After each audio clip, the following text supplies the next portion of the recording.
mestinya ia makin terikat kepada Allah Ta'ala. Sebab sadar, la haula wa la quwata illa billah. Tidak ada daya dan kekuatan apapun melainkan karena pertolongan Allah. Dan pelajaran besar ini, Masya Allah, betul-betul didapatkan dari saudara-saudariku tercinta, anak-anakku, Masya Allah, yang berada di timur Indonesia. Teteh Maulid Nabi Muhammad SAW sedang betul-betul safar ke Indonesia Timur. Masya Allah ya, mengelilingi. Baru saja diizinkan Allah ke Pulau Ternate, Pulau Tidore, Pulau Halmahera Barat, ke Sofifi, ke Pulau Seram, ke Pulau Buru, ke Ambon, dan juga ke Sulawesi Utara, NTB. Sekarang diizinkan Allah keliling Papua Barat. Masya Allah, Alhamdulillah, dari pulau ke pulau menyeberang laut. Beginilah merasakan tanda-tanda kemahabesaran Allah, berada di tengah laut hari demi hari, mengingatkan betapa kecilnya kita, betapa tiada artinya kita di hadapan Allah Ta'ala. Di tengah lautan Allah yang begitu luasnya, sungguh tidak ada arti dan daya selain menggantungkan kepada Allah Subhanahu wa Ta'ala. Dan Masya Allah, rasa ini betul-betul kuat muncul ketika berada di timur Indonesia. Masya Allah ya. Semoga saudara-saudariku, seluruh kaum muslim yang Allah izinkan berada di timur Indonesia, maka sangat amat dekat dengan tadabbur alam, betul-betul dekat dengan rasa ketergantungan kepada Allah Ta'ala. Masya Allah, di setiap tempat di muka bumi ini miliknya Allah Ta'ala, maka di sanalah kita bisa dan pasti mendapatkan hikmah dan pelajaran. Masya Allah, izin Allah Ta'ala berkeliling di timur Indonesia, menemui umat, bertemu dengan para penggerak dakwah, para bunda-bunda kita, Masya Allah ya, BKMT, Taklim, Muslimat NU, dari Aisyah, Masya Allah, semuanya berkumpul. Dan ini menerbitkan terus harapan agar kita bisa sama-sama bergerak terus bagi dakwah dan menjaga keumatan ini menjadi satu umat, betul-betul umat Nabi Muhammad Sallallahu Alaihi Wasallam. Semoga Allah merahmati setiap ikhtiar kita. Amin ya Rabbal Alamin. Salawat dan salam pada Nabi Allah Muhammad Sallallahu Alaihi Wasallam. Karena kita ingin ke jannah, maka kita mesti tahu Allah maunya seperti apa dan bagaimana agar kita bisa tiba di jannah. Maka Allah Subhanahu wa Ta'ala menjawab. Yang pertama, Allah katakan pada surah Ibrahim ayat yang pertama, Allah Subhanahu wa Ta'ala mengatakan bahwa Allah memberikan kitab Al-Quran untuk memindahkan manusia dari kegelapan menuju cahaya, minnaz zulumati ilan nur. Sibuk, artinya jangan tinggalkan Al-Quran. Ada enggak jalan lain ingin ke jannah? Ada. Allah menyebutkan dalam surah As-Sajdah ayat yang ke-19, Allah menjaminkan jannah bagi orang-orang yang menjaga iman dan rajin beramal soleh. Jaga iman, iman itu artinya yakin kepada Allah, lalu beramal soleh, banyak beramal kebaikan, sodakohnya, zakatnya, infaknya, ya. Tapi kami sendiri juga banyak keterbatasan. Iya, enggak apa-apa. Sodakoh itu tidak mesti dengan uang. Kalau zakat itu urusannya dengan harta, itu pun ada cara hitungnya, sampai nisabnya, sampai batasnya, maka harus dikeluarkan. Kalau sodakoh bebas, kita bisa keluarkan uang, kita bisa keluarkan barang, kita bisa keluarkan doa. Bahkan kata Nabi, kalimat-kalimat yang baik itu adalah sodakoh. Mendamaikan orang yang bertengkar itu sodakoh, ya. Suami menyuapi istri, jadi ingat Ustadz Hilmi, Masya Allah, menyampaikan kemesraan Nabi dengan istri, ya. Bagaimana suami harus memuliakan istri, bagaimana istri harus taat kepada suami. Islam itu saling, bukan sang suami yang menuntut terus kepada istri, bukan juga istri protes terus kepada suami. Saling. Kalau salingnya itu berjalan, maka ketemu nikmatnya, ya. Nah, ini beramal soleh. Suami menyuapi istri, istri menyuapi suami, itu amal soleh. Ya, orang-orang yang banyak beramal soleh, dia jaga imannya, maka kata Allah di hari akhir nanti tempatnya adalah jannah. Ada lagi ke cara mencapai jannah? Ada. Nabi Shallallahu Alaihi Wasallam menyebutkan, ya, bersabarlah wahai umatku hingga hari pertemuanku di telaga. Telaga Rasulullah Shallallahu Alaihi Wasallam ini adalah penghujung dari padang mahsyar. Barang siapa tiba di telaga Nabi Muhammad Shallallahu Alaihi Wasallam dan kemudian meneguk airnya, hilang segala dahaga, berangkat melintas sirat menuju pintu-pintu jannah.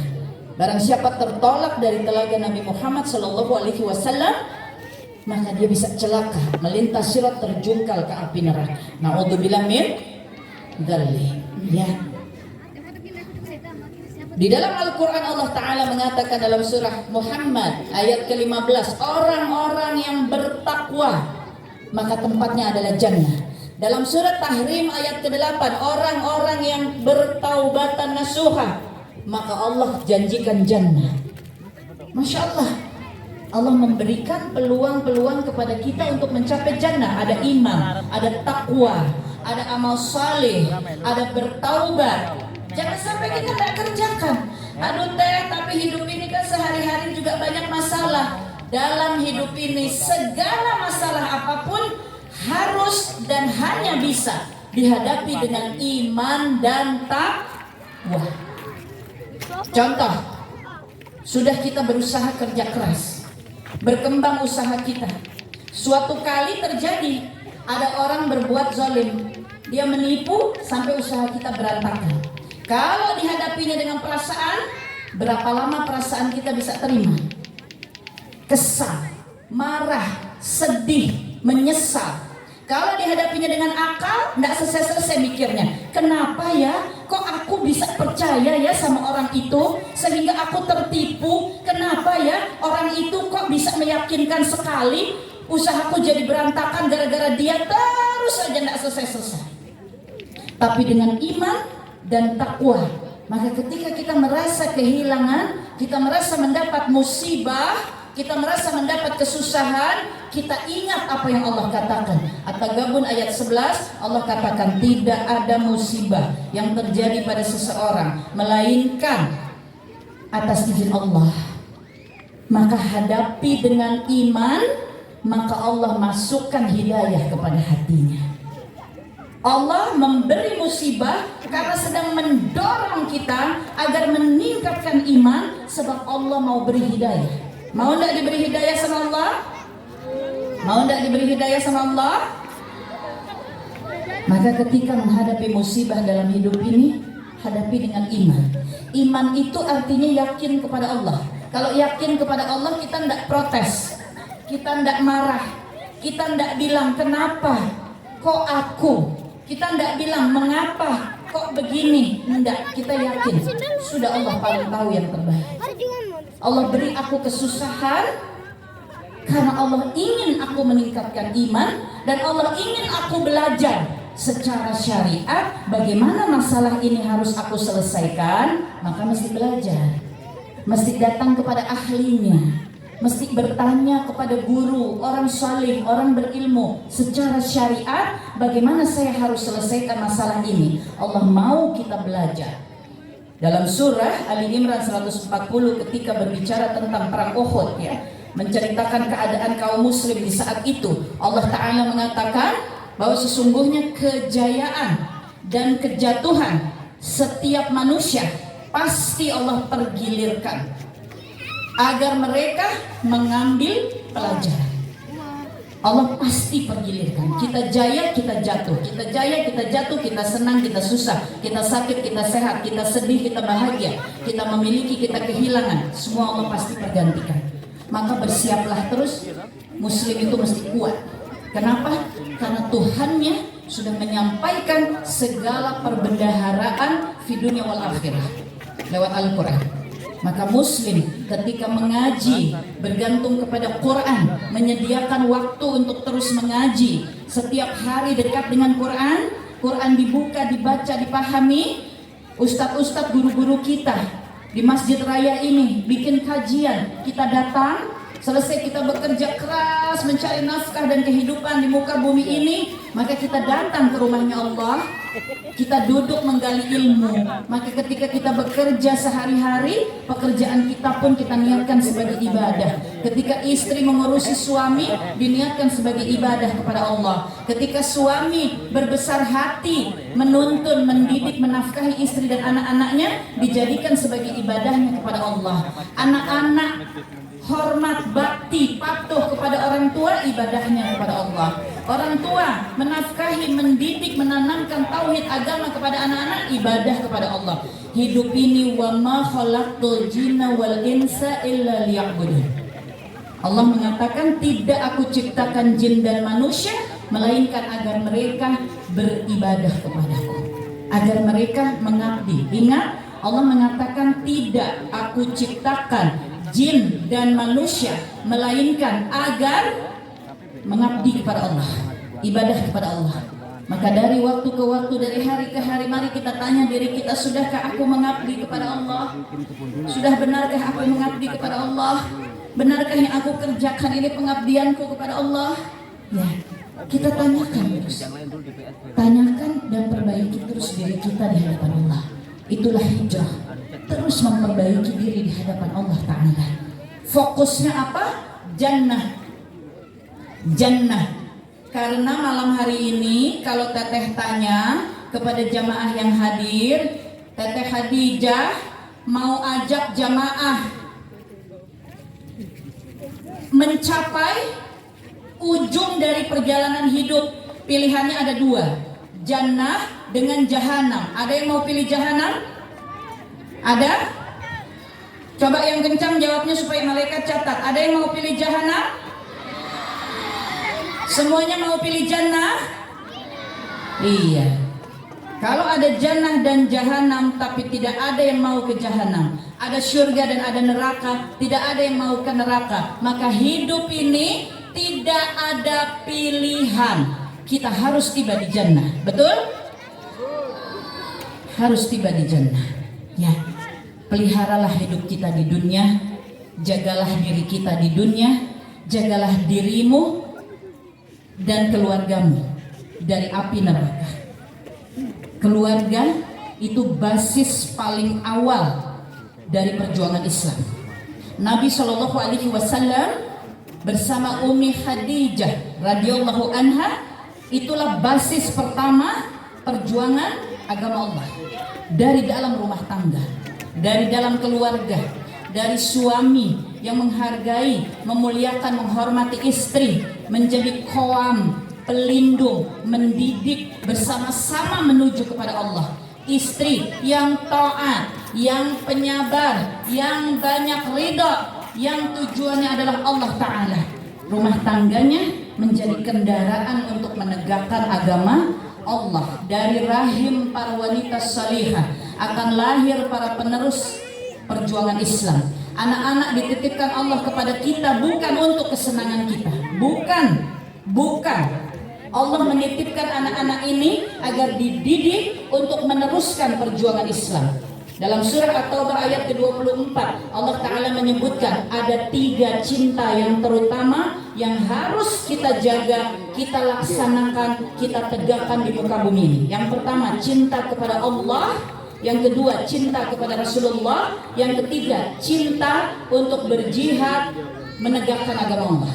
Ini 3 cinta yang terutama, tidak boleh lepas. Tidak boleh lepas daripada diri setiap hamba Allah. Tidak boleh lepas 3 ini. Baru kemudian Allah sebut bapak-bapakmu, anakmu, pasanganmu, kaum keluargamu, kerabatmu, hartamu, pekerjaanmu, rumahmu, tempat tinggalmu, itu setelah-setelahnya.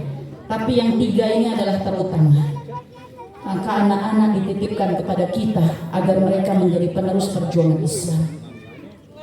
Kita harus kerja keras menjadikan mereka penerus perjuangan Islam. Untuk menjadikan mereka penerus perjuangan Islam, orang tuanya mesti berjuang untuk agama Allah. Tapi kami bagaimana ya Teh? Sehari-hari hidup juga banyak masalahnya. pulangkan kepada Allah. Belajarlah dari Nabi dan Rasul. Ustadz Helmi menyebut tentang Nabi Isa alaihissalam. Belajar juga kita yuk dari Nabi Musa alaihissalam dalam kisahnya yang paling kita ingat ketika terjepit di pinggir Laut Merah, dikejar oleh bala tentara Fir'aun, bahkan Fir'aunnya ada di sana. Ingat, Fir'aun itu bapak angkat dari Nabi Musa alaihissalam, mengenal Nabi Musa dari bayi, dari kecil sudah mengenal. Seluk-beluk Nabi Musa mengenal, dan ini dikejar untuk ditangkap, tersudut di pinggir Laut Merah, di pinggir laut, tidak ada jalan, tidak ada kapal, tidak ada apa-apa. Ya, apa yang Nabi Musa alaihissalam rasakan pada saat itu Allah sampaikan di dalam Al-Quran. Ketika kaum yang mengikut Nabi Musa, Bani Israel menjerit-jerit ketakutan, mengatakan Firaun akan menangkap kita. Apa kata Nabi Musa alaihissalam? Kalla inna ma'iyya rabbi sayahdin. Nabi Musa mengatakan, sekali-kali tidak, Tuhanku pasti akan memberikan petunjuk kepadaku. Hidup jika terasa terjepit dalam satu keadaan, tapi kita yakin bahwa kita berdiri di atas kebenaran agama Allah, maka serahkan kepada Allah sepenuhnya.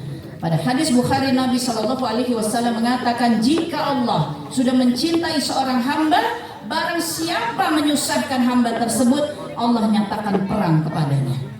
Masya Allah. Bila Allah sudah mencintai seorang hamba, seseorang menyusahkan hambanya ini, maka Allah nyatakan perang kepada yang menyusahkan. Bagaimana Allah mencintai seorang hamba? Itulah hamba yang selalu taat, menegakkan yang wajib, dan berjuang tidak meninggalkan yang sunnah. Sungguh Allah mencintainya. Jika Allah sudah mencintainya, Allah akan menjadi mata baginya untuk melihat, telinga baginya untuk mendengar, kaki baginya untuk melangkah, tangan baginya untuk menggenggam. Artinya apa? Artinya Allah jaga mata kita, telinga kita, kaki kita, tangan kita agar terus berada pada ridhonya Allah Ta'ala. Inilah orang-orang yang beriman, yang bertakwa, yang tadi pun di dalam Al-Quran Allah janjikan tempat mereka adalah jannah. Jannah. Itulah yang menjadi tujuan kita semuanya. Semoga Allah kumpulkan kita malam hari ini di Waisai untuk kembali saling mengingatkan. Apapun kejadian hidup yang kita alami, bagaimanapun pasang surut naik turun keadaan hidup, bagaimanapun pedih perih perasaan kita mengalami macam-macam ujian kehidupan ini, mengalami macam-macam kesusahan-kesusahan, para ayah mencari nafkah, para ibu mengurus anak, mendampingi suami, dengan segala lika-liku peristiwanya, ingatlah kalau belum sampai ke jannah, maka kita belum boleh berhenti berjuang.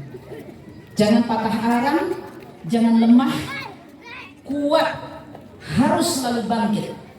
Karena ada syaitan, ada bangsa iblis yang selalu ingin menonjok, menjatuhkan, menghancurkan kita.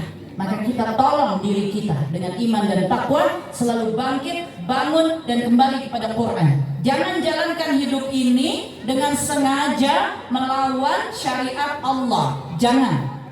Justru kita berjuang menyengajakan diri, mempelajari dan mengamalkan syariat Allah. Disitulah ada keselamatan, disitulah ada keberkahan.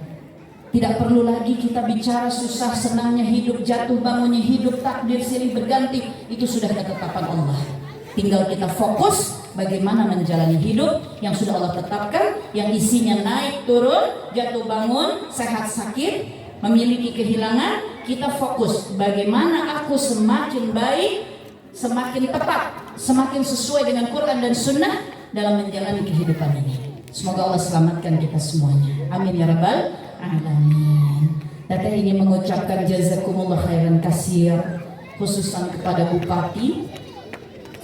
Kita panggil beliau, panggilan kesayangan beliau dari masyarakatnya, Ayahanda Afu, betul? Iya, Masya Allah ya, Ayahanda Afu. Beliau sedang bertugas, tidak bisa ada di tengah kita. Tapi Masya Allah, Pak Sekda sudah hadir untuk menemani giat kita pada malam hari ini. Bahkan beliau memberikan arahan-arahan luar biasa, teteh mendengarkan dari dalam. Waisai punya pemimpin-pemimpin yang Masya Allah ya. Mudah-mudahan terus diberkahi oleh Allah Ta'ala. Teteh mengucapkan jazakumullah khairan kasir kepada seluruh jajaran kepanitiaan di Waisai yang sudah bekerja keras menghadirkan tablik akbar pada malam hari ini. Di antara kita ada alim ulama kita, ada guru-guru kita, ada ustadz-ustazah kita, Masya Allah. Teteh mohon maaf lahir batin, semoga diikhlaskan berdiri di atas panggung ini, astagfirullahalazim, dalam keadaan ketidakpantasan di hadapan para orang-orang saleh.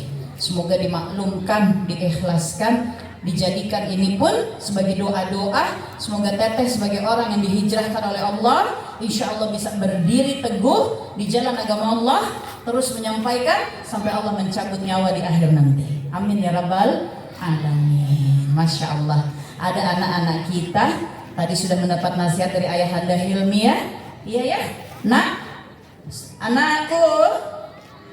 anak-anakku, bagaimana kalau kita baca dulu satu surah yang pendek saja? Surah apa? Surah apa? Anas. Masya Allah. Masya Allah. Kita mau tutup ini ya pertemuan malam hari ini. Anak-anakku ya, ayah bundanya nggak usah ikut. Anak-anakku baca Anas ya. Iya, kita mulai dengan A'udzubillah. Ayo. Nih. Bis.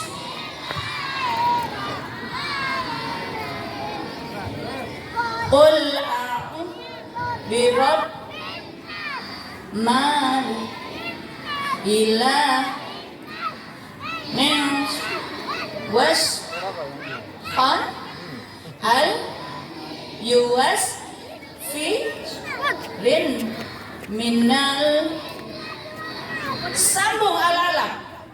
Kul zubirabbil falaq min khalaq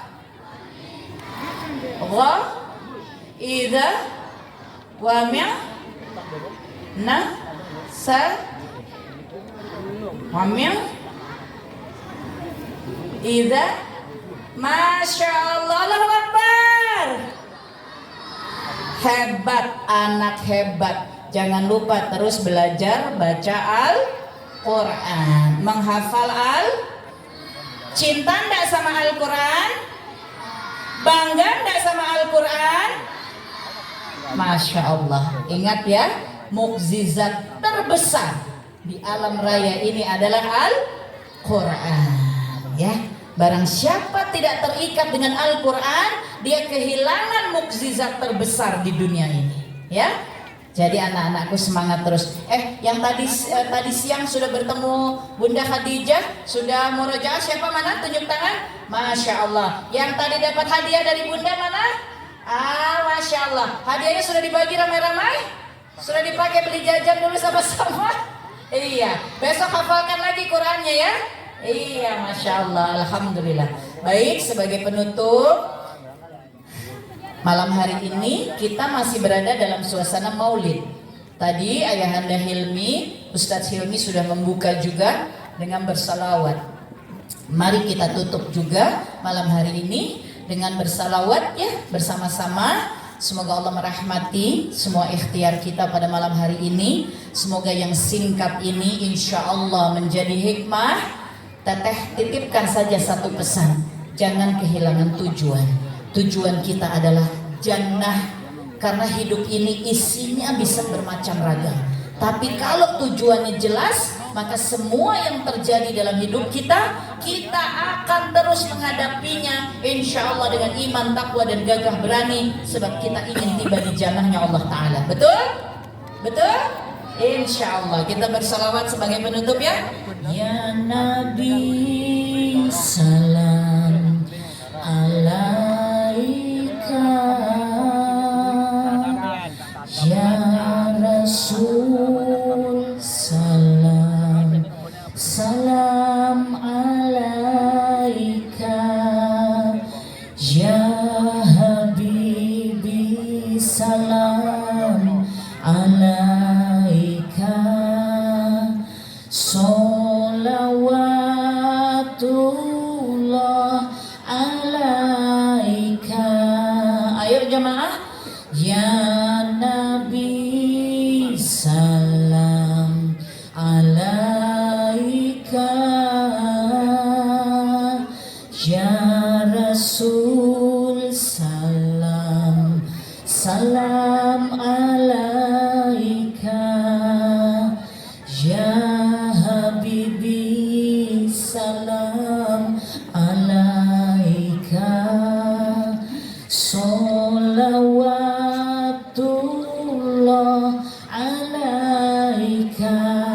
Satu kali lagi suaranya lebih kencang.